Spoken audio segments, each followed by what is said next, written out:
Si Salah Abdeslam est sûrement l'accusé dont on parle le plus lorsqu'on évoque les attentats du 13 novembre, ce n'est pas forcément l'accusé dont le grand public connaît le mieux l'implication. Et d'ailleurs, ce qui est assez révélateur, c'est que pour parler du procès des attentats du 13 novembre, certains parlent du procès de Salah Abdeslam, alors qu'en réalité, il y a 19 autres accusés au procès V13. Au moment des faits, Salah Abdeslam était âgé de 26 ans. Et le soir des attentats du 13 novembre 2015, son grand frère Brahim est mort en kamikaze au comptoir Voltaire, un restaurant du 11e arrondissement.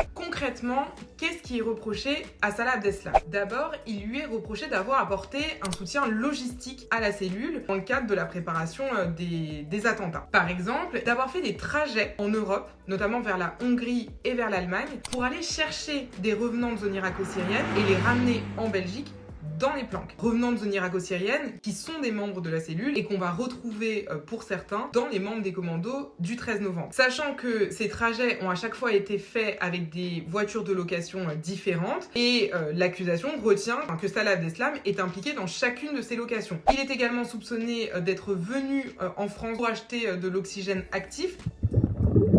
L'oxygène actif étant un composant nécessaire à la fabrication du TATP, c'est-à-dire un explosif, et explosif dont la cellule avait besoin pour la fabrication des gilets des kamikazes. Il lui est également reproché d'être venu en France dans les jours précédant les attentats du 13 novembre pour effectuer des locations de planques dans lesquelles les membres des commandos devait se cacher en attendant le 13 novembre. Salah Abdeslam est également accusé en raison de son implication directe le soir du 13 novembre, puisqu'il a reconnu lui-même avoir déposé les 3 kamikazes du Stade de France au Stade de France. Il a reconnu également qu'il portait lui-même un gilet explosif.